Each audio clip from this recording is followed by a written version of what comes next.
Te decía que la aguja tenía 2 puntas, porque ella nunca cosía. Pero luego, por las circunstancias de la vida, se compró una máquina de tejer y tejía y hacía jersey. Y por ahí empezó con los jerseys y luego ya hacía unos vestidos preciosos.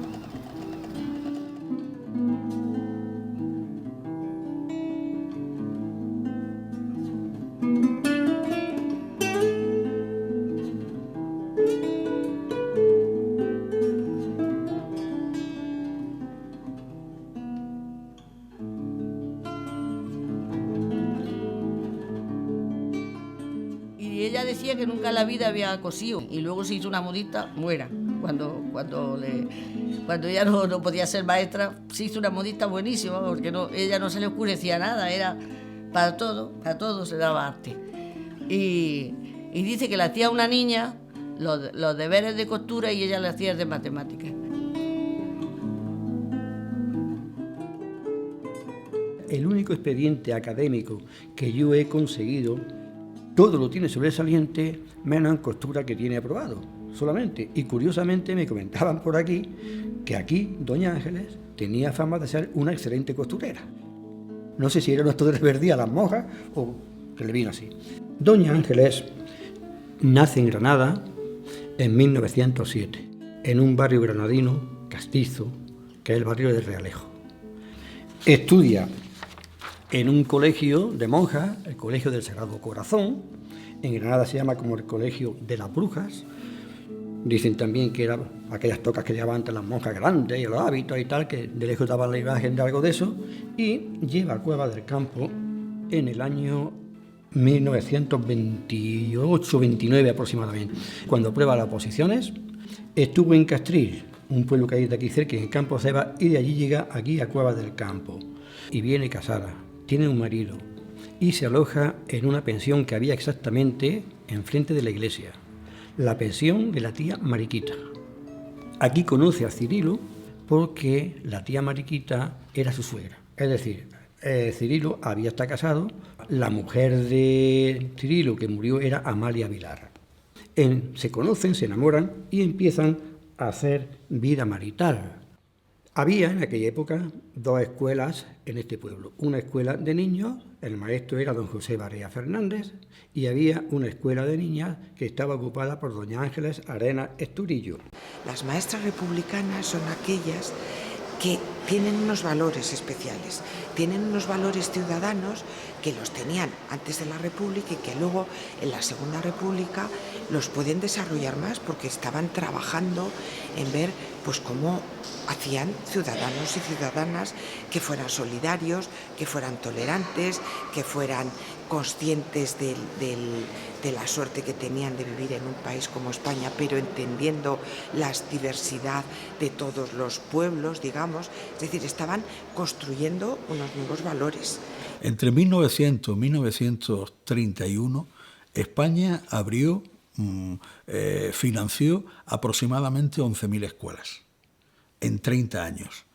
En el primer año de la República se inauguraron más de 11.000. Es decir, en un solo año se hizo el mismo esfuerzo que 30 años. Eso supone no solamente un esfuerzo, sino también un esfuerzo de crear una pedagogía, unos maestros que tenían una ilusión de educar a los chicos desde 4 hasta la universidad.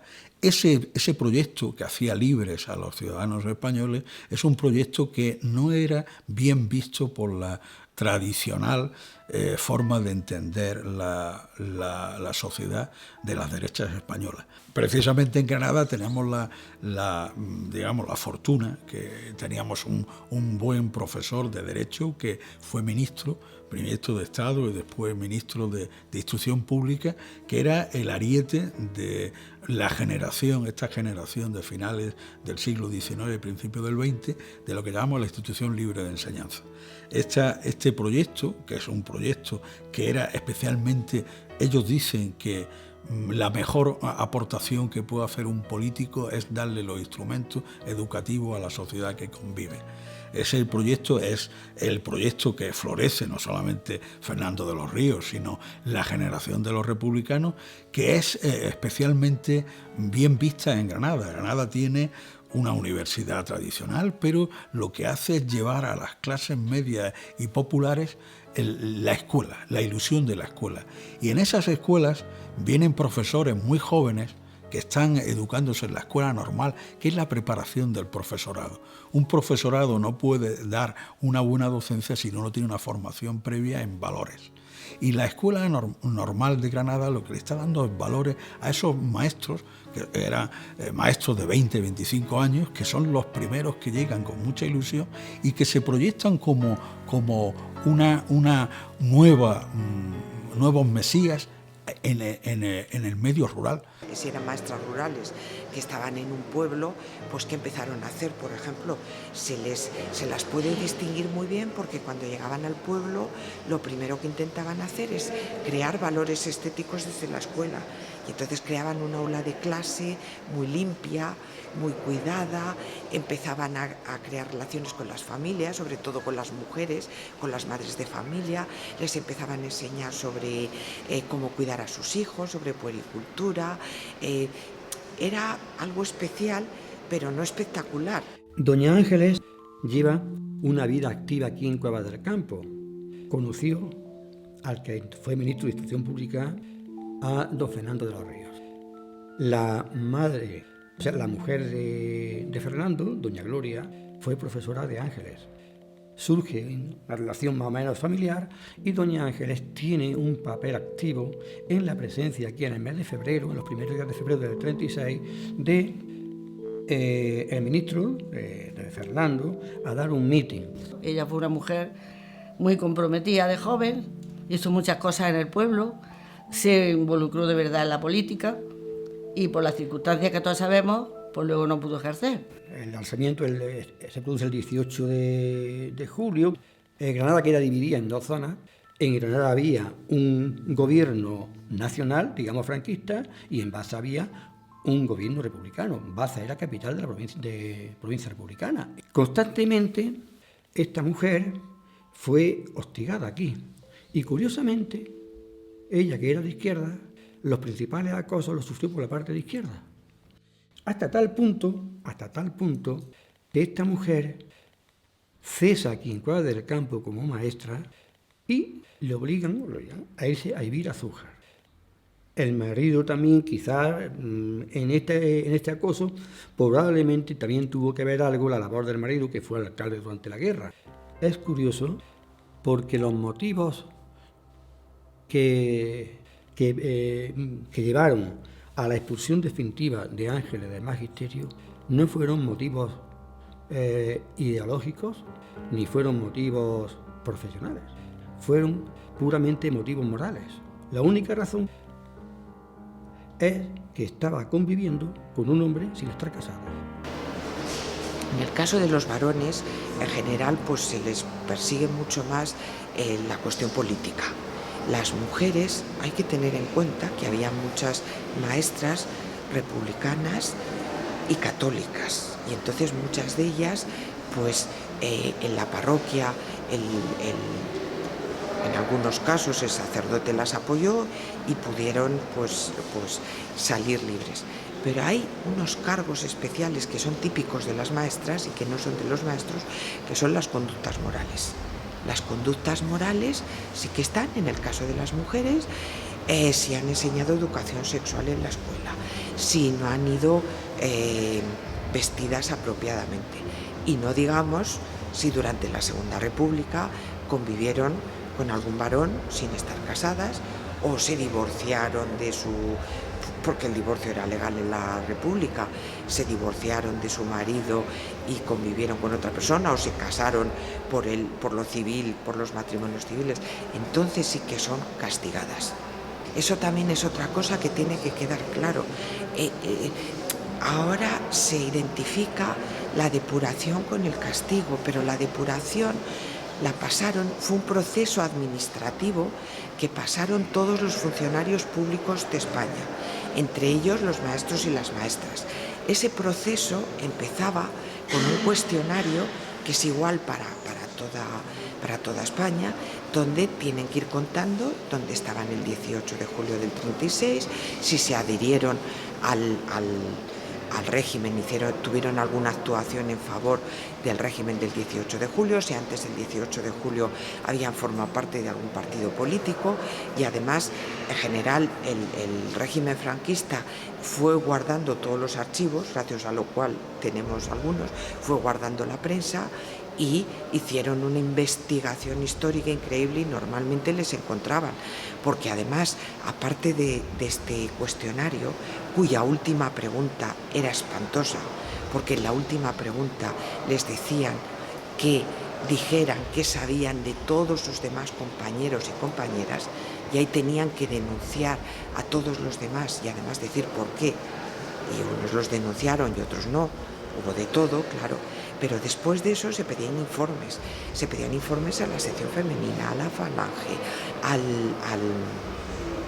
cura párroco, si era de un pueblo, al alcalde, a los inspectores provinciales, y con todo eso se elaboraba un expediente, y en ese expediente al final, si podían encontrar evidencias, y no necesitaban muchas evidencias, de que ese maestro o maestra había tenido relación con los republicanos, pues entonces recibía castigo. Ahora mismo sabemos que más o menos el 30% de los maestros y maestras recibieron algún tipo de castigo.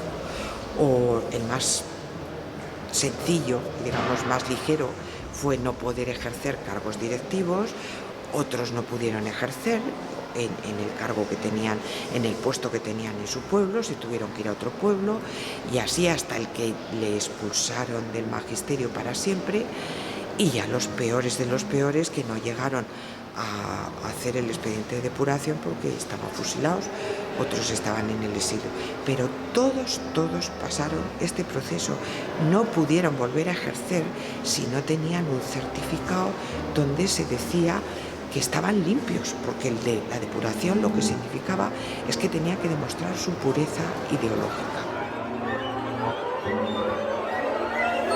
Tenemos constancia de 1.300 depurados, 1.324, si no me equivoco, 1.324, de los cuales 317 fueron sancionados, aproximadamente un 24% de los depurados, que es ni más ni menos que el porcentaje muy parecido entre el 20 y el 30 en casi toda la geografía española. Ese porcentaje de depurados fueron casi todos, por decir todo. Los datos que tenemos fidedignos son un poco más de 1.800 los maestros que había, es decir, 1.300 fueron depurados, quiere decir que un porcentaje que era de obligado cumplimiento. Es decir, aquellos que estuvieron en la zona republicana y que quisieron, terminaron la guerra y quisieron recuperar su actividad profesional, tuvieron que obligatoriamente que pasar. Y estos fueron especialmente los desde el 39 hasta el 42, los que prácticamente fueron separados en la totalidad de inmediato. Entre otros, pues Ángeles Arenas, Esturillo. Es decir, fue una de las separadas definitivamente. Como digo, hay sanciones de desplazamiento, es decir, de Motril a Montejícar, un desplazamiento que dentro de lo que cabe era un engorro, pero era peor el que te suspendiera temporalmente, un par de años o 3, mientras te investigaban, estabas depurado, no estabas cobrando. Es decir, que efectivamente una separación de inmediato. Tenemos de esos 1.300 en el primer mes de guerra, es decir, en los primeros días. El último fue el boletín del 4 de septiembre del 36.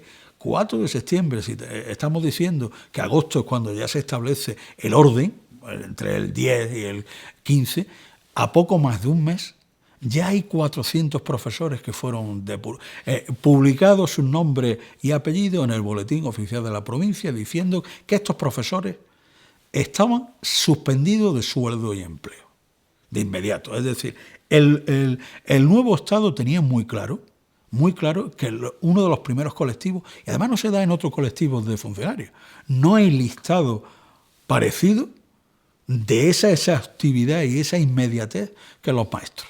De esos 400 que están reflejados en los libros, en el listado del gobierno civil, ya hay 46 personas que fueron fusiladas. Maestros fusilados 46.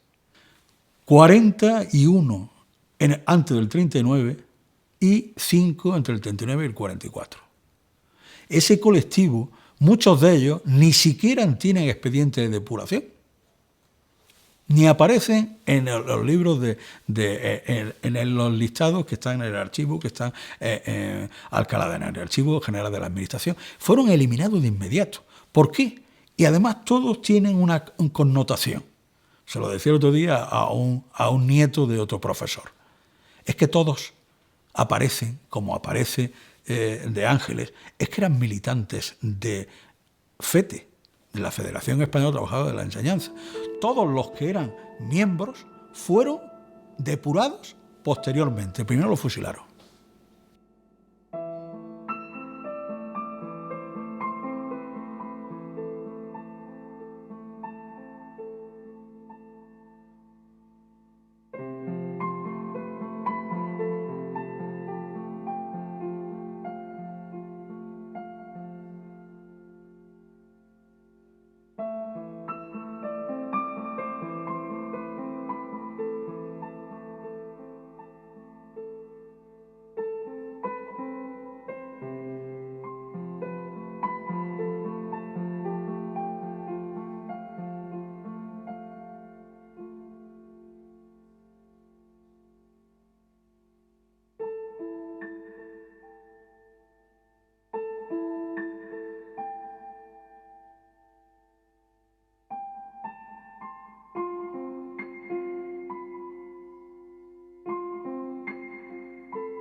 Todos los informes coinciden en que era una excelente profesional y que era una mujer, bueno, que con un comportamiento absolutamente homologable a cualquier persona de derecha, de izquierda, religiosa, como queramos llamarle, igual, que era una persona querida en el pueblo. A pesar de todos estos informes favorables, la Comisión Provincial hace un pliego de cargos contra ella. Cuando se lee el expediente completo de doña Ángeles, yo me quedé un tanto asombrado. Si he leído los expedientes de los demás maestros y las respuestas que daban literales y las que daba doña Ángeles, igual que los otros maestros siempre intentan dulcificar su postura, de alguna forma justificarla, que tenían presiones, que es cierto lo que mentira lo que dice, doña Ángeles responde con una sinceridad absoluta. Yo diría que casi de una forma ingenua e inocente.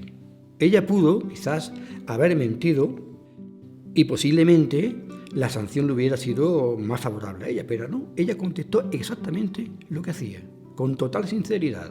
En noviembre del 41 ya veis que como maestra tenía una excelente reputación, le comunican la sentencia definitiva, la que decimos antes, que la expulsa del magisterio por haber amancebada, como antes se llamaba, vivir amancebada sin estar casada por la Iglesia Católica. Yo creo una mujer muy valiente de su época, porque en la época, la moral convencional, ella pues tuvo, ¿por qué? Porque tenía su propia libertad, su propio criterio para hacer de su vida particular. Pero sí me llama la atención que, lejos de, como decía antes, de que la mayoría de los curas eran muy negativos, ella tiene una buena...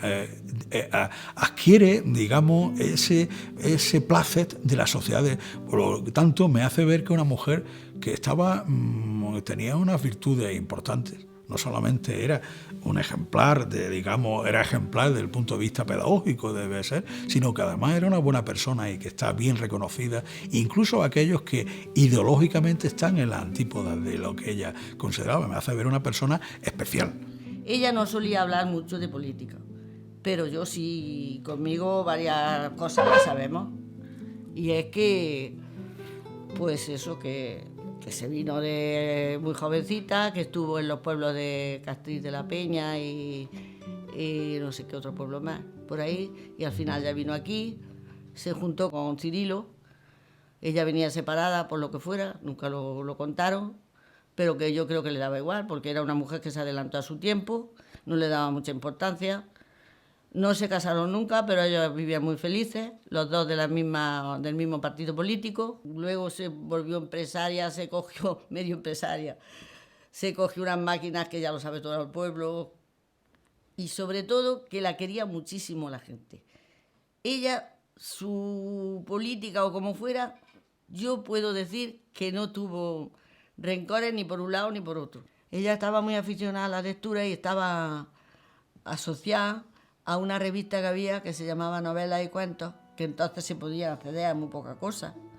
Y esa revista era bastante actual, era como mundial, era un periódico como mundial que traía muchas noticias de estos sitios, de política, que a ella le gustaba la política, de esto, y eso le llegaba a ella por correo. No me acuerdo si era mensualmente, pero era una revista gorda que no llevaba nada más que escritura, escrito como un periódico escrito, y se llamaba Novelas y Cuentos.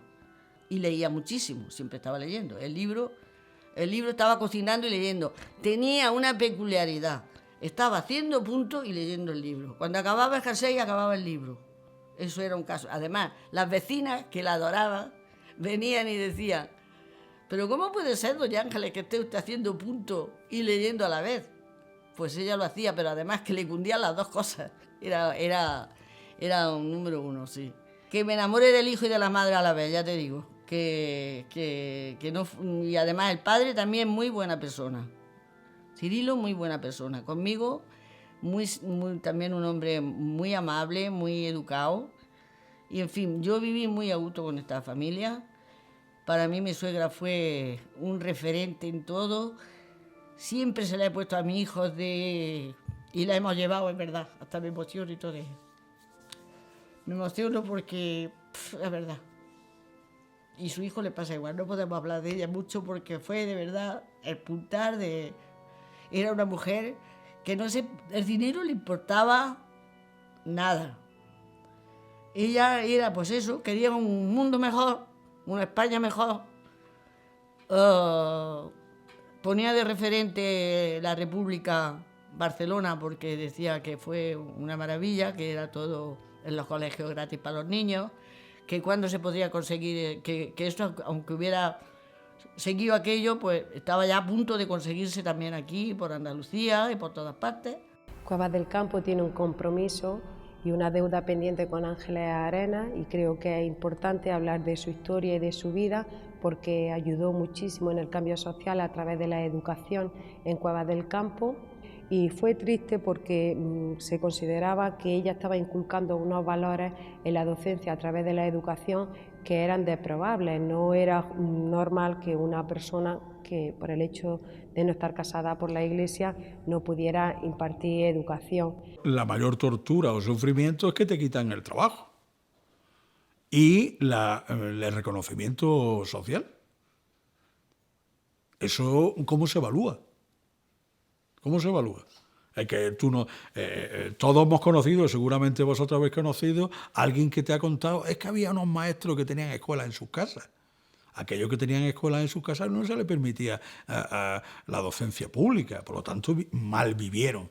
Eso es una violencia, a lo mejor no física, pero violencia continuada y psicológica y de carácter moral a las personas. Yo no sé, a Ángeles, si vosotros habéis conocido, pero yo no creo que aquí estuviera como una heroína.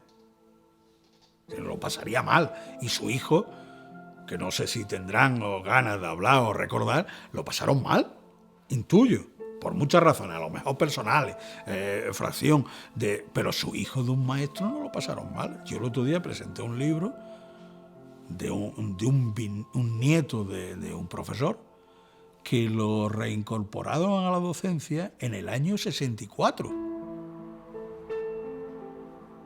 Y yo le decía cómo vivía la familia, porque nos ayudaron por lo que se ve.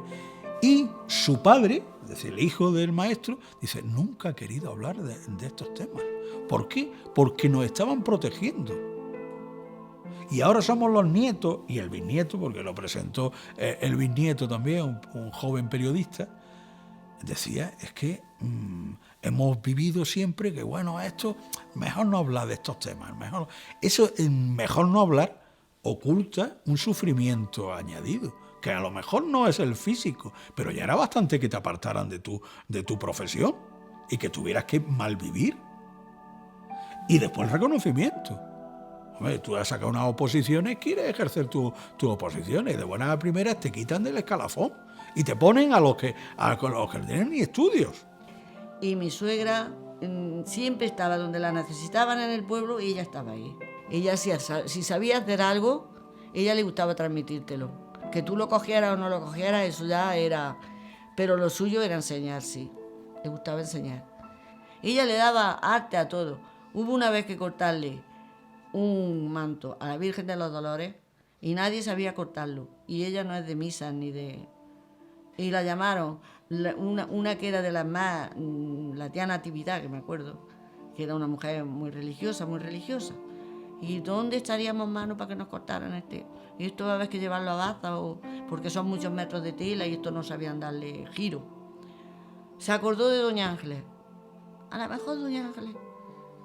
Fue mi suegra, cortó el traje, cortó el bocino, cortó y dice, bordarlo ya no lo bordo porque ya a tanto no llego. Sino, yo creo que que se lo dibujó para que lo bordara. Y les dejó el manto que no tuvieron que tocarlo. O sea que a donde la llamaban, ella le daba lo mismo. Ella era ayudar a las vecinas que se quedaron sin madre. Allí fue su segundo hogar. Era tantas cosas. Ángeles ha sido siempre un apoyo. Hombre, es que ella se portó bien por eso. Porque mi madre venía de un sitio, era una tía rica. Tenía chofes, tenía criadas, tenía de todo. Y de golpe y porrazo, meterse en este solar sin nadie, pues... Y mi padre lo comprendió y ya te digo, se hicieron amigas. Y sí, intercambiaban libros y intercambiaban cosas.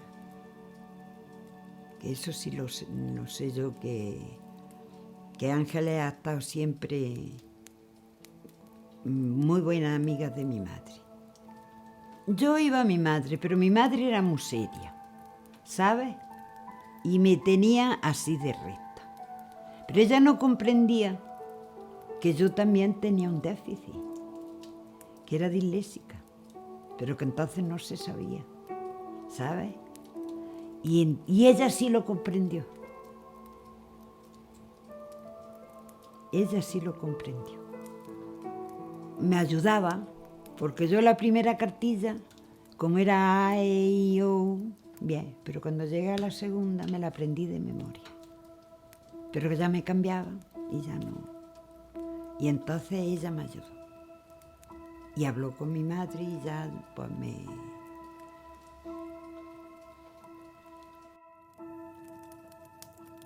Mi padre tenía un taller de bicicletas justo pegado a la casa de doña Ángeles y yo, pues cuando salía de la escuela, pues me bajaba con mi padre a intentar aprender algo y ayudarle y bueno, y ratos yo me escapaba y me ponía a hablar con ella, a preguntarle cosas del colegio que yo a lo mejor no había entendido cuando en el colegio me llevaba libros. O sea, yo además era una mujer encantadora, yo le tenía muchísimo aprecio. Yo soy su nuera, mi marido Ángel. ¿Y qué te voy a decir? Pues que yo me casé y estaba con ella siempre. No me dejó que cocinara, 2 años estuve con ella. Era una mujer buenísima, trabajadora, con mi hija. Se subía todos los días a bañarla, a arreglarla. No me dejaba, vaya. Era estupenda. Cuando mi Encarnita hizo la comunión, ella le hizo el traje de la comunión. Era trabajadora, sabía coser, no hacía nosotros trajes, ¿te acuerdas? Eso que no le gustaba, pero ella no podía estar parada, tenía que estar haciendo algo. Además, después que ya nos habíamos casado, decía la gente, hay que ver Doña Ángeles, porque ella era Doña Ángeles para todo el mundo. Sí. ¿No ha tenido usted hija? Y decía, no tengo hijas, pero tengo 2 nueras que es como si fueran hijas. A todo el mundo se lo decía. Siempre lo decía. Estaba siempre leyendo, siempre tenía un libro encima de la mesa. Eso. Siempre, siempre, siempre. Haciendo punto y leyendo. ¿Te acuerdas? Leyendo y haciendo punto. A mí me dejaba muchos libros para que leyera, novelas y cosas de esas. Ella nos leía la novela esta de Disturpí y otra del Coyote, que eso eran como folios que luego se iban juntando,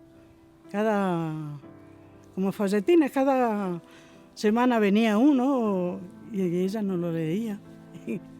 Yo conocí a Ángeles pues cuando tenía unos 5 añillos, 4 o 5 añillos tenía yo, porque ya cuando hice la comunión, que la hice con 6 años, ella ya vivía allí y además tenía un celindo que me hizo la corona ella y me puso una corona de celinda cuando hice la comunión.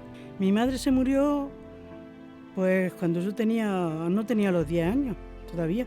De primera estaba mi hermano, pero cuando mi hermana se casó, pues claro, yo me quedé que no sabía, tenía 16 años. Y entonces ella fue fue mi maestra de todo. Ella me enseñó a coser, ella me enseñó a hacer ganchillo, ella me enseñó a hacer punto. Le dije un día, Doña Ángeles, ¿por qué no me ayuda? ¿Por qué no me cose un delantal? Dice, ¿que te lo cosa yo? Ven acá para acá. Y entonces se puso, dice, venga, ponte ahí. Trae el delantal, el otro. Me fui diciendo cómo tenía que ir haciéndolo hasta que me corté yo el delantal. Y luego dice, venga, a coserlo. Y en su máquina de coser, allí me cosí yo mi primer delantal. Luego se compró una máquina de hacer puntos y allí estuvimos mi cuñada Basi, que era sobrina de ella, y Amalia, la mujer de Andrés Tomatiro, que en el pueblo la conoce, y a mí nos enseñó a hacer puntos con la máquina, a pegar los elásticos, a todo nos enseñó ella. Tengo muy buenos recuerdos de ella. Pienso que quizá hubiera sido una mujer como la pasionaria. Fíjate lo que pienso. Quizá hubiera sido una mujer así. Era toda una mujer. Y después de ser así, que se puede decir que era una mujer brava, era sensible, cariñosa, sensible y... ¿qué os digo? No sé cómo expresarme. Ella era feliz, pero también creo que tenía su disgustillo. Sí, y ya ella, pues con los años se fue también tranquilizando. Y entonces, pues vivía la vida que había antes y ya está. Era una mujer fuerte. Hombre, si no es una mujer fuerte, no se deja en aquella época al marido.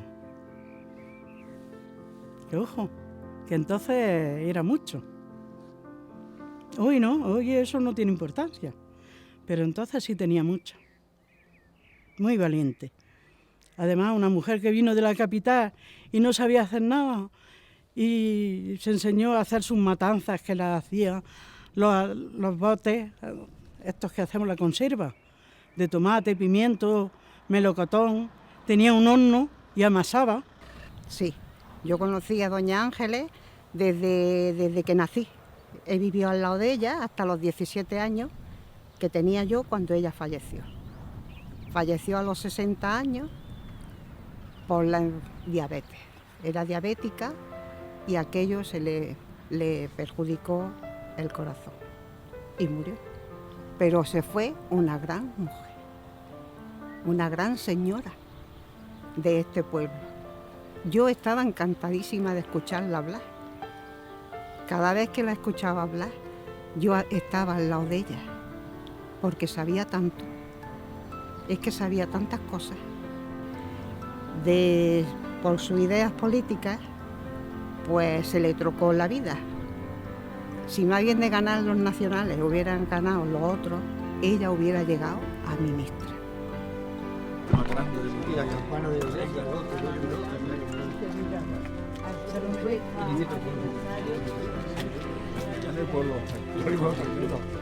Al menos aquí.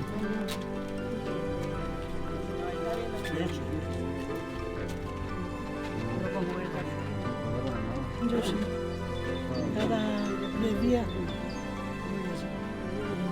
65.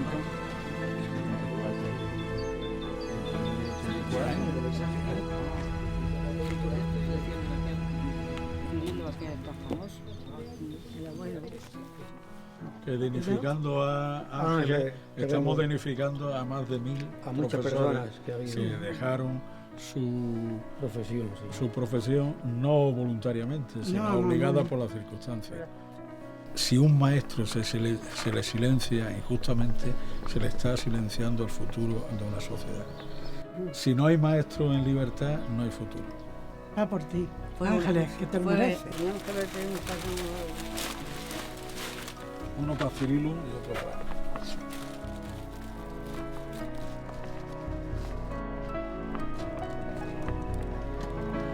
Se la digo.